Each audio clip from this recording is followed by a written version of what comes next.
It's time for the May garden tour, and I thought I'd show you my tiny rhubarb, which is growing. It's growing! We'll have rhubarb soon. But before we get into the entire tour, we need to go do something. We need to go plant something because we have an exciting milestone to celebrate. My friends, we made it. It's time to plant the very first lavender in the lavender hedge. We reached 50 subscribers. Thank you so much to every single one of you. That's like having 2 classrooms looking and watching and commenting, and you guys are all awesome. Thank you so much for being part of this journey. I can't wait till we get to plant many more lavenders together. But now let's get this one in the ground.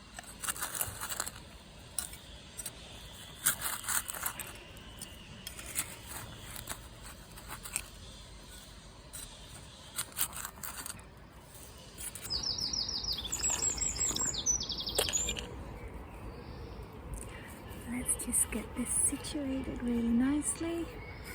Give it a bunch of water. I am going to water it later tonight when I water the entire kitchen garden, but now it's just got a little bit of roots.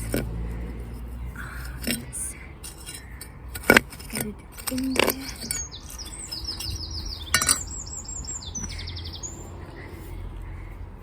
The plant is a bit protected here between this stone and the box, so I hope that it will get a lot of heat and nourishment from the ground, and I will water it as I water the garden regularly. And look, you and I, we made this happen. There's a weed right in front of you, can't you think? You helped me plant this plant. Thank you. And now, let's get on with the garden tour. I don't actually really know what to start showing you because I am beyond excited about the garden this month. So much has happened, and we've changed a few things, we've tweaked a few things, and I don't know where to start. So I'm just going to turn around the camera and show you this soft fruit garden. We planted a bunch of bee flowers in this area. I'm not sure if they're coming up. I see a few sprouts that I recognize as some of the bee flowers, but we'll see. These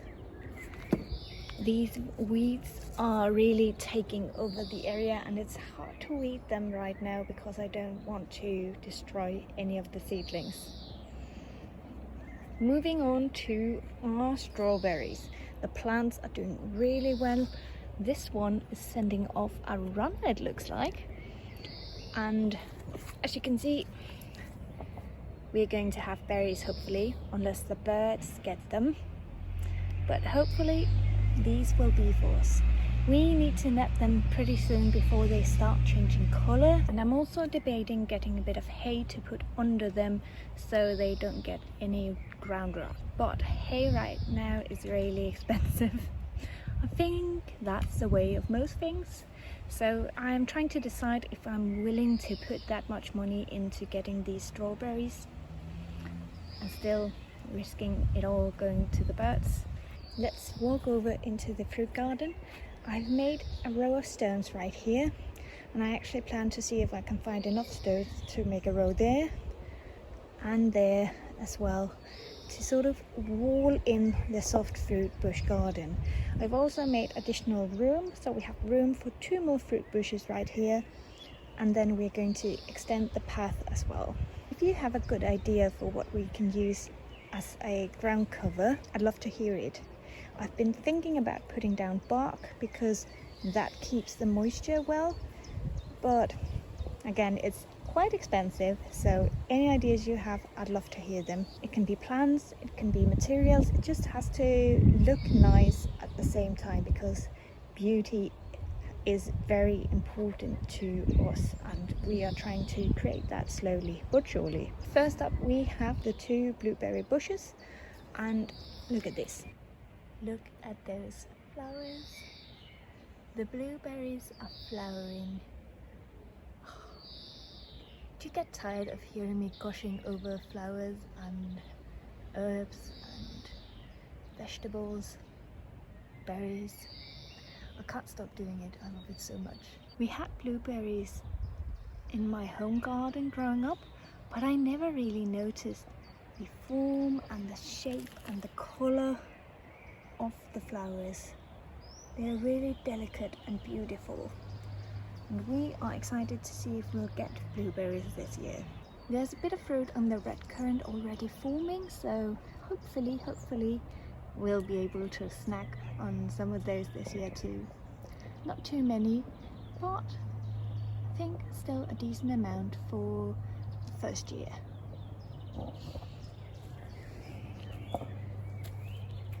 The fall raspberry is coming along nicely, and the summer raspberries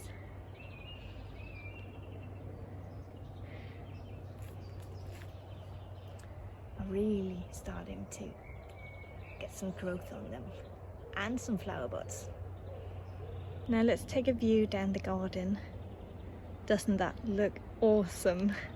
We've changed around some of the fiber cloth because the onions, which would be in these 3 beds, actually got too big to fit on the cloth, and I had some seed in the ground in some of the other beds that hadn't sprouted, so I figured let's go and give them a little bit of a boost.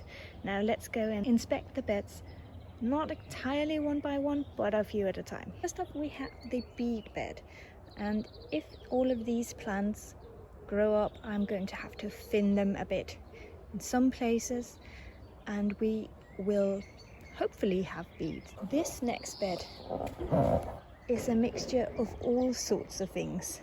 This is really the kind of bed I like the most, I think. First up we have a row of lettuce, and some of the lettuces are starting to get their first true leaves. Then we have 2 rows of spinach, and you can see those are starting to have true leaves as well.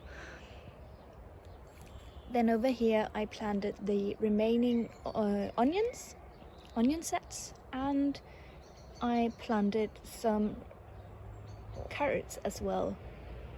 So this is the kind of bed I really like, with lots of things going on and lots of different stages. This to me is really fun gardening.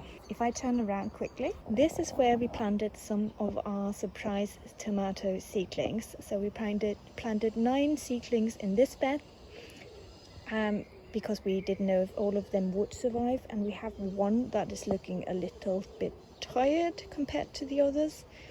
Then I have my pineapple fig. It had been completely scorched in the greenhouse, but look at it now, it's shooting, and I have to say it feels pretty good to have been able to revive it from completely dead looking to shooting again. This is a bay leaf plant. We use a lot of bay leaves in our cooking, so we wanted a bay leaf plant. It's not a huge one, I could actually use a couple more, but this is a good start. This is the herb bed, and it's looking really lush and wonderful.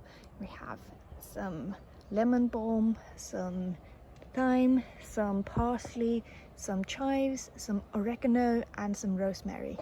The children's bed have all the things the children wanted to plant, so we have lettuce and radishes in a mix my youngest planted over here.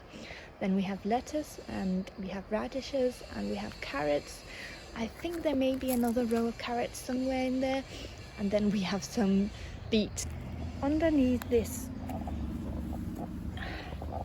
you see pea shoots. This is a full bed of peas. Probably too many for one bed, but we are going to attempt it anyway. Now let's take a view of the onion beds. The sets have done so well, but compare the onion sets in the correct spacing, that's the 2 back bed, and the incorrect, much closer spacing, that's the closest bed here. They are doing equally well, so I'm really excited to see how big the onions grow. The carrots are starting to come up as well. This bed was covered with fiber cloth from the moment it was planted, and it's done much better than the other 2 that were covered a couple of weeks after they were planted. So note to self, next year cover the onion and carrot beds straight away. This bed doesn't look entirely that exciting, nor does the next one. We have some volunteer forest strawberries over there, and I'm going to see if they amount to anything before I rip them out. But we actually have some zucchini peeking through in each bed. There should be, oh, another plant. Ooh, oh, that wasn't there yesterday. Okay, I'm going to tame my excitement for a second here. I'm sorry. I planted 4 zucchinis in this bed. I don't know why I'm apologizing. I'm allowed to be really excited by a zucchini plant popping up, but I planted 4 zucchinis in this bed with probably not spacing. I'm hoping to train them a bit over the sides, hopefully. And in this bed I actually planted 5 zucchinis, but that was because I had 5 seeds left and I figured some of them might not make it. As you can see, this was the first one to pop up actually. But we still have 3 in this bed that have not come up and 1 in the other. But at least it looks like we will have some zucchini if luck holds. This bed is a little bit tricky to see. You see those? This bed is our spring onions and leeks. And if you know anything about growing spring onions and leeks, I would like all the tips and advice you have, because I failed at it miserably last year and we weren't able to harvest a single leek. We did get a tiny bit of spring onion, but nothing worth mentioning. So if you have any tips, I'd love to hear them. They seem to be coming up nicely, and yeah, I don't know what to do to really make them thrive. This is another bed that still looks really sad, but you can actually see a couple of fennel plants have started to come out. Let me see if I can show you this, because that's pretty fun. Here you can see the fennel plant. It's coming out of the seed. The seed is still attached at the top. We love fennel. We really enjoy it. So I'm hoping that this bed is going to produce. These 2 beds haven't sprouted yet. There's a bit of weeds in there, but nothing else right now. I think I planted the pumpkins in these beds. So, but actually I can't remember right now. So I have it all noted down, but nothing has sprouted yet, and I don't know how long it takes for pumpkin to sprout, so if you know that, please let me know. Those 2 beds are cabbages. We have white cabbage, red cabbage and cauliflower. So let's see what happens inside. Aside from a little bit of weeds, nothing really. I see 1 sprout, so not much going on in here. This one is doing a little better. I see more sprouts here, so hopefully we'll see some sort of cabbage later this summer. I've been told that cabbage is notoriously difficult to grow in our climate, so I have no idea if we'll manage, but I really wanted to give it a try because we love cabbage so much. Now it's time to check on the tomato seeds we planted. Do we see any sprouts? There's a sprout! Yay! So they have only been under the cloth for 1 or 2 days. There's another sprout, and they've already started to sprout. I planted them a while ago, but nothing happened, so it could be just a time. It takes obviously a while for seeds to sprout, but I think the fiber cloth may be adding something to them. Hopefully we'll get a bunch of tomato plants here. The next bed over as well is also tomatoes. But let's turn around and talk about the bees. First, here are our potato plants. And no, we don't weed a lot in our garden. Here are the potato plants, and we've actually started hilling the first few plants because they got so big. These bottom ones haven't grown so big yet, so we haven't hilled those. But we're pretty excited to see what is going to happen. My husband asked me how much I expect to harvest from these. I have no idea. I have no idea how many potatoes we can possibly produce. So it's going to be an exciting thing to watch. I am going to weigh them so we have some sort of reference for next year. Here's the beehive, and if you've been following my bees, you can tell that I've added a super. I am using a queen excluder, so the top one is going to be just honey, hopefully a lot of it. Bees have been producing so much honey that not only did I need to give them a super, I will probably be able to and need to harvest some honey next month. We didn't even know if we would be able to harvest some in like August or September time, depending on when the flow stops. But the flow has been wild, and this colony is so big now that it is pretty much a fully established colony, and we can take some honey from them. If they keep producing at the current rate, my mentor projected that we would probably be able to harvest about 10 frames. I'm really excited about our upcoming first honey harvest, and I could just sit here all day, watch the bees. I do that several times a day, and so far, a month into beekeeping, I haven't been stung yet. I had some really sad looking mint in the greenhouse, and I planted it right here, and it seems to be doing really well. It gets the heat from the sink because I buried it a bit deeper in here, and it's gotten much bigger since I planted it here. Here's the wall of blackberries and asparagus. We won't be able to harvest any asparagus until 2024, but look how tall this has grown. They're doing really well. In the greenhouse where all the herbs used to be, I've planted tomato seedlings, and we have 4, 8, 16, and we have 2 pots of basil just starting to pop up, and I am going to divide that out and plant it in between the tomatoes here and some in the garden as well. I also wanted to show you the massive amount of trunks we have to cut up into firewood.